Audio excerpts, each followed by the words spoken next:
정년 연장 이야기를 들으면 젊은 세대 이야기처럼 느끼는 분도 계실 겁니다. 그런데 실제로는 50대 후반, 60대 초반에게 아주 생활적인 문제입니다. 회사에서는 퇴직을 앞두고 있고 국민연금은 바로 받지 못하는 경우가 많습니다. 그 사이 몇 년이 비어버리면 생활비는 어디서 마련하느냐가 핵심이 됩니다. 이 공백을 줄이자는 게 정년 연장 논의의 출발점입니다. 단순히 더 오래 일하자가 아니라 퇴직 이후 갑자기 소득이 끊기는 구간을 어떻게 메울 것인가의 문제입니다. 특히 자영업을 접거나 재취업이 쉽지 않은 분들, 또 부양가족이나 대출이 남아있는 분들에겐 더 민감합니다. 국회가 정년 65세를 말할 때마다 관심이 커지는 이유도 바로 여기에 있습니다. 우리 사회가 정년 연장을 논의하는 배경에는 인구 구조 변화가 있습니다. 65세 이상 비중이 20%를 넘는 초고령 사회가 이미 시작됐고, 앞으로는 일하는 사람보다 연금과 돌봄, 의료를 필요로 하는 사람이 더 빠르게 늘어납니다. 이 말은 곧 지금의 퇴직 기준과 연금 기준이 예전처럼 맞지 않는다는 뜻입니다. 예전에는 60세 전후에 물러나도 사회 전체가 버틸 여력이 있었지만, 이제는 노동시장에 남아있는 고령층이 훨씬 많아졌습니다. 문제는 단순히 나이가 아니라 건강 상태, 직무 성격, 기업의 인사체계까지 함께 바뀌어야 한다는 점입니다. 실제로 사무직과 현장직은 다르고 대기업과 중소기업도 다릅니다. 국회가 한 번에 결론을 못 내리는 이유는 바로 이 차이가 너무 크기 때문입니다. 숫자는 하나지만 현실은 같지 않습니다. 지금 논의되는 해법은 크게 두 갈래입니다. 하나는 법정 정년 자체를 65세로 올리는 방식이고, 다른 하나는 정년은 2대 퇴직 뒤 재고용이나 계속 고용을 붙이는 방식입니다. 겉으로 보면 비슷해 보여도 실제 의미는 꽤 다릅니다. 법정 정년을 올리면 누구에게나 적용되는 대신 기업 인사제도를 크게 손봐야 합니다. 반면 계속 고용은 겉으로는 유연하지만 회사마다 조건이 달라질 수 있고 임금이 크게 줄 가능성도 있습니다. 그래서 정부와 국회는 어느 한쪽만 밀어붙이기 어렵습니다. 노사가 모두 받아들일 만한 절충안을 찾아야 하기 때문입니다. 또 정년을 한 번에 올릴지 단계적으로 61세, 62세처럼 나눌지도 쟁점입니다. 법은 숫자 하나로 보이지만 실제로는 임금, 승진, 퇴직금, 연금, 고용 안정이 한꺼번에 묶인 패키지입니다. 노동계가 정년 연장을 강하게 요구하는 이유는 분명합니다. 지금의 구조에서는 60세에 회사를 떠나도 연금은 바로 시작되지 않는 경우가 많고, 그 사이 생계 불안이 생깁니다. 특히 월급으로 가계가 유지되던 가정일수록 퇴직 뒤 충격이 큽니다. 노동계는 이런 공백을 개인의 재취업 능력에만 맡겨서는 안 된다고 봅니다. 오래 일한 만큼 안정적으로 다음 단계로 넘어갈 수 있어야 한다는 겁니다. 또 기술직, 사무직, 공공부문처럼 경험이 쌓일수록 생산성이 높아지는 직무는 정년이 너무 짧으면 손해라는 주장도 나옵니다. 다만 노동계 안에서도 방식은 조금 다릅니다.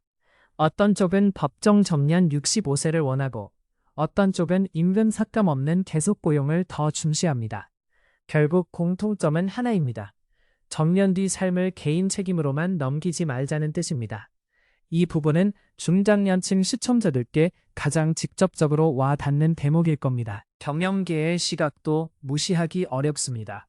회사 입장에서는 정년 연장이 곧 인건비 구조의 변화입니다.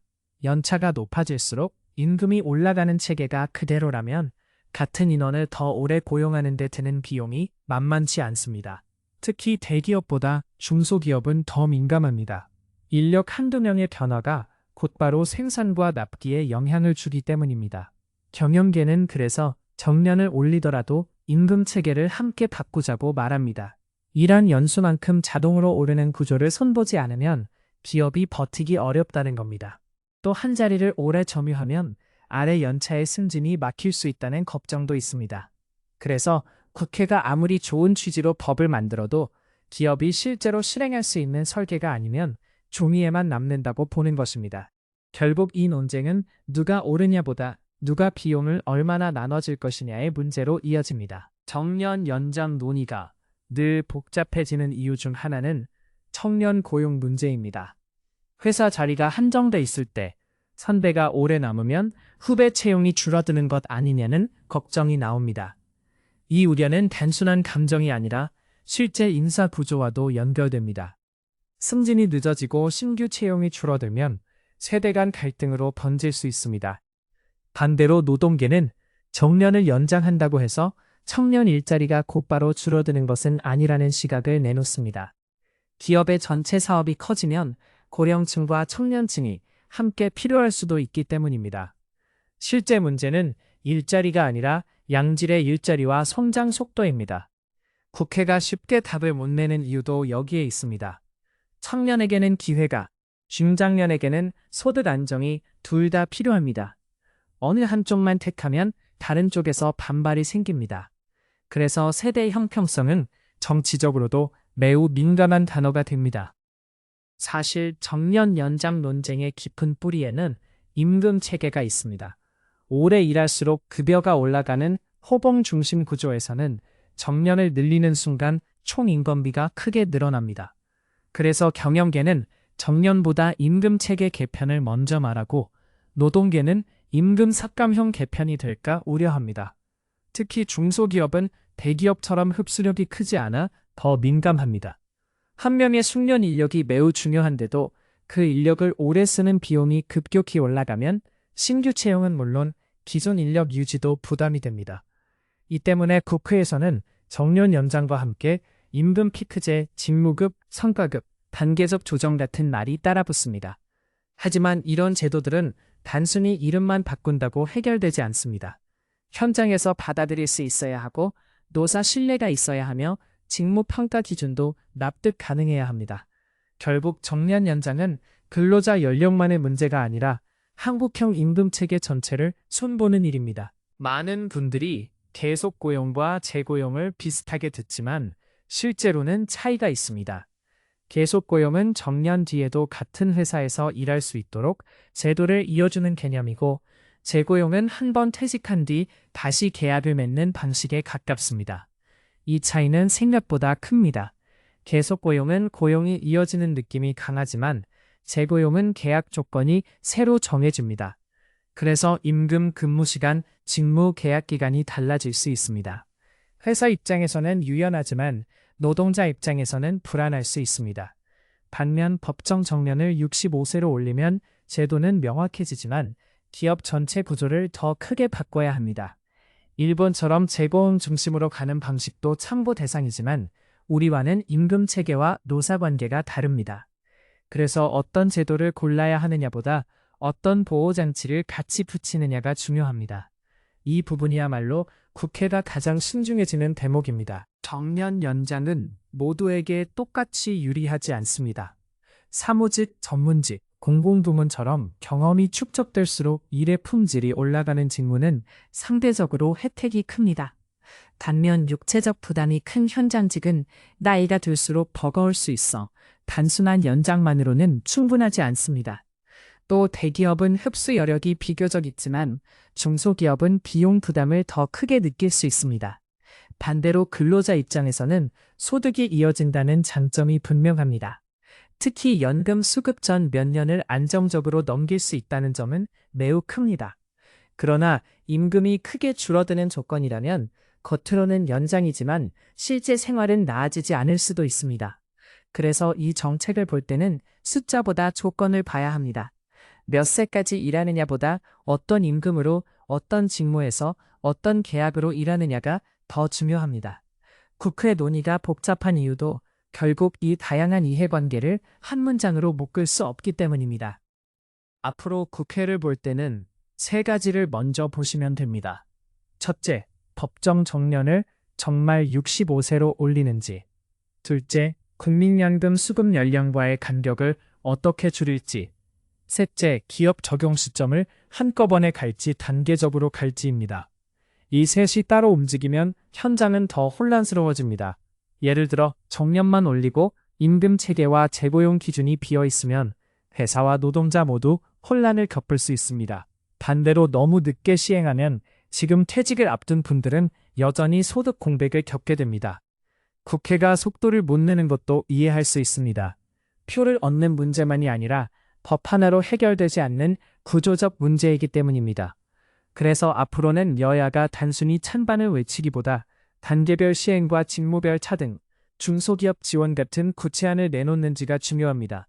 말보다 설계가 필요한 시점입니다. 이 논의를 보실 때는 남의 이야기로만 넘기지 않는 것이 좋습니다.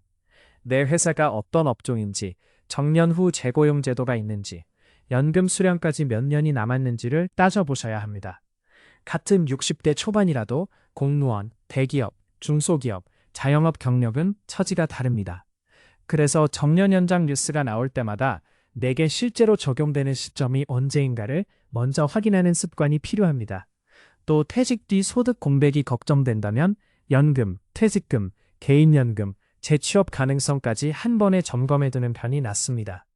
정치권의 합의는 늦어질 수 있지만 개인의 시간은 기다려주지 않습니다. 이 점이야말로 중장년 시청자분들이 가장 현실적으로 챙기셔야 할 부분입니다. 제도는 바뀌어도 준비하지 않으면 공백은 개인에게 남습니다. 정년 연장 65세 논쟁은 겉으로 보면 숫자 하나를 둘러싼 싸움처럼 보이지만 실제로는 우리 사회가 늙어가는 속도에 맞춰 임금 연금 체계를 다시 짜는 문제입니다. 국회가 쉽게 결론을 못 내리는 이유도 단순합니다. 누군가에게는 소득 안정이 되지만 다른 누군가에게는 비용과 기회 축소로 느껴지기 때문입니다. 그래서 이 문제는 찬반으로 끝낼 수 없습니다. 법정 정년을 올리든 계속 고용을 넓히든 재고용을 섞든 핵심은 세대 간 부담을 어떻게 나눌지입니다. 중장년층에게는 퇴직 뒤 몇 년의 생계 안정이 필요하고 청년층에게는 올라갈 길이 필요하고 기업에는 감당 가능한 비용 구조가 필요합니다. 이 셋을 함께 맞추지 못하면 법은 있어도 현장은 흔들립니다. 결국 국회의 숙제는 하나입니다. 숫자를 정하는 게 아니라 모두가 버틸 수 있는 방식으로 설계하는 것. 다음 회기에서 정말 중요한 것은 65세냐 아니냐보다 어떤 조건으로 어떤 순서로 누가 부담을 나눌 것이냐입니다. 정년 문제를 볼 때 가장 먼저 챙겨야 할 건 퇴직 날짜가 아니라 연금이 언제 시작되느냐입니다. 예를 들어 60세에 회사를 그만뒀는데 국민연금은 63세나 65세부터 받게 되면 그 사이 생활비를 어디서 메울지가 현실의 문제입니다. 퇴직금으로 버틴다고 해도 월세, 의료비, 자녀 지원, 부부 생활비까지 생각하면 공백은 금방 줄어듭니다. 그래서 정년 연장 논의는 단순히 더 오래 일하느냐가 아니라 소득이 끊기지 않게 어떻게 이어주느냐의 문제입니다. 특히 50대 후반 직장인들은 내 퇴직 시점과 내 연금 개시 시점을 같은 달력 위에 놓고 봐야 합니다. 둘 사이가 벌어질수록 불안은 커지고 제도가 늦어질수록 그 부담은 개인 몫이 됩니다. 중소기업 입장에서는 정년 연장이 반가운 말만은 아닙니다. 대기업처럼 인사제도나 복지 여력이 충분한 곳은 재편이 가능하지만 인력 여유가 적은 곳은 한 사람의 임금 구조가 곧 회사의 부담이 됩니다. 특히 오래 일할수록 임금이 올라가는 호봉제에 가까운 구조라면 정년을 65세로 늘리는 순간 고임금 장기 근속자가 늘어나는 셈이 됩니다. 그러면 회사는 신규 채용을 줄이거나 업무 배치를 바꾸거나 계속 고용 형태로 조건을 조정하려고 할 수밖에 없습니다. 문제는 이 과정에서 같은 고용 유지라도 실제 처우는 크게 달라진다는 점입니다. 그래서 국회가 보더라도 정년 숫자만 볼 게 아니라 임금 체계 개편, 세제 지원, 중소기업 부담 완화 장치가 함께 가야 합니다. 그렇지 않으면 좋은 취지의 법이 현장에서는 버티기 어려운 규정이 될 수 있습니다. 정년 연장이든 계속 고용이든 현실에서는 업종과 직무에 따라 체감이 완전히 다릅니다. 육체적 부담이 큰 현장직은 나이가 들수록 같은 속도로 일하기가 어렵고 관리직이나 전문직은 경험이 오히려 강점이 되기도 합니다. 또 대기업, 공공부문, 중소기업은 제도를 받아들이는 방식이 다를 수밖에 없습니다. 누군가에게는 소득을 이어주는 안전망이지만 다른 누군가에게는 승진 기회가 늦어지고 조직이 굳어지는 신호가 될 수도 있습니다. 청년 입장에서는 채용문이 좁아질까 걱정하고 50대 입장에서는 지금 퇴직하면 당장 생계가 흔들릴까 걱정합니다. 결국 이 제도는 한쪽만 편한 해법이 되기 어렵습니다. 그래서 국회 논의가 어려운 겁니다. 누가 이익을 보고 누가 손해를 보는지, 업종별 연령별로 다르게 나타나기 때문입니다. 앞으로 국회에서 꼭 볼 숫자는 세 가지입니다. 첫째는 법정 정년을 몇 세로 바꾸느냐. 둘째는 국민연금 수급 연령과 어떻게 맞추느냐. 셋째는 언제부터 적용하느냐입니다. 이 셋이 따로 움직이면 공백이 생기고 너무 급하게 묶으면 기업과 현장의 충격이 커집니다. 그래서 실제 논의는 65세라는 숫자보다 몇 년에 걸쳐 어떤 방식으로 누가 먼저 적용받느냐로 흘러갈 가능성이 큽니다. 시청자 입장에서는 정치 뉴스보다 내 일정표를 먼저 보시는 게 좋습니다. 현재 회사 규정상 정년이 언제인지, 퇴직 후 국민연금 개시까지 몇 년이 남았는지, 퇴직금과 개인연금으로 공백을 메울 수 있는지 점검해 두셔야 합니다. 법은 늦게 정해져도 내 퇴직은 미뤄지지 않을 수 있습니다. 그래서 지금 필요한 건 기대가 아니라 준비입니다. 많은 분들이 정년 연장을 이야기할 때 가장 먼저 체감하는 건 1년 공백입니다. 퇴직은 했는데 국민연금은 아직 시작되지 않는 구간이 길어지면 그 한 해가 꽤 무겁습니다. 생활비를 줄이면 되는 문제 같지만 실제로는 건강보험료, 대출 상환, 자녀 지원, 배우자 생활비까지 한꺼번에 영향을 받습니다. 특히 50대 후반에서 60대 초반은 아직 일할 수 있는데도 제도상 끊기는 경우가 많아서 퇴직 시점만 바뀐다고 해결되지 않습니다. 그래서 국회가 정년을 65세로 올릴지 계속 고용을 붙일지 논의할 때는 몇 살까지 일하느냐보다 연금이 들어오기 전까지 누가 공백을 메우느냐를 먼저 봐야 합니다. 시청자 여러분도 본인 기준으로 퇴직월과 연금 개시월 사이가 몇 개월인지 꼭 따져보셔야 합니다. 정년 연장 논의에서 중소기업이 특히 민감한 이유는 단순합니다. 인건비를 버틸 여력이 대기업보다 좁기 때문입니다. 같은 연차라도 호봉제 구조에서는 임금이 계속 올라가는데 정년만 늘어나면 회사 입장에서는 고임금 인력을 더 오래 안고 가야 합니다. 그 부담이 크면 채용을 줄이거나 신규 인력 대신 기존 인력을 더 적게 쓰는 방향으로 움직일 수 있습니다. 그래서 현장에서는 정년 연장이라는 말보다 임금 체계 개편이 더 크게 들립니다. 임금을 그대로 둔 채 나이만 올리면 답이 안 나오고 그렇다고 임금을 너무 빨리 낮추면 장기 근속의 의미가 사라집니다. 결국 국회가 볼 지점은 법문 한 줄이 아니라 중소기업이 실제로 감당 가능한 속도와 방식입니다. 특히 제조업, 물류, 돌봄처럼 체력과 인력 공백이 동시에 중요한 업종은 체감이 더 큽니다. 정년 연장이 늘 찬성 아니면 반대로만 보이지만 실제로는 누가 어떤 일을 하느냐에 따라 결과가 완전히 다릅니다. 예를 들어 사무직이나 전문직은 60대에도 숙련이 강점이 되기 쉬워서 계속 일할 가능성이 높습니다. 반면 현장 노동, 교대 근무, 고객 응대처럼 체력과 속도가 중요한 일은 정년이 늘어도 그대로 버티기 어렵습니다. 또 대기업 정규직과 중소기업, 공공부문과 민간부문도 체감이 다릅니다. 어떤 분에게는 소득을 이어갈 기회가 되지만 어떤 분에게는 재고용 조건이 더 불리하게 느껴질 수 있습니다. 그래서 이 논쟁은 정년 65세라는 숫자 하나로는 설명이 안 됩니다. 같은 제도라도 근속연수, 직무, 임금 수준, 회사 규모에 따라 이득과 손해가 갈리기 때문입니다. 시청자 여러분도 본인 직무가 오래 일할수록 유리한 일인지 아니면 나이가 들수록 조건이 달라지는 일인지 먼저 보셔야 합니다. 앞으로 국회가 실제로 볼 숫자는 생각보다 단순합니다. 첫째는 정년 몇 세로 올릴 것인가, 둘째는 연금 수급 연령과 어떻게 맞출 것인가, 셋째는 언제부터 적용할 것인가입니다. 이 세 가지가 따로 놀면 현장 혼란이 커집니다. 예를 들어 정년은 올렸는데 연금 개시는 그대로면 속 공백이 남고 반대로 시행 시점이 너무 급하면 기업은 인사 계획을 다시 짜야 합니다. 또 단계적 적용을 하더라도 어느 연령부터 먼저 시작할지에 따라 희비가 갈립니다. 그래서 국회 논의는 결국 법을 만들었느냐보다 언제, 누구부터 어떻게가 더 중요합니다.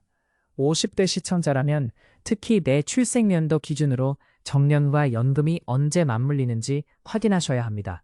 이 문제는 정치 뉴스로 끝나지 않고 내 퇴직 달력과 바로 연결되기 때문입니다. 결국 제도는 숫자보다 설계이고 설계는 내 삶의 일정표를 바꾸는 문제입니다.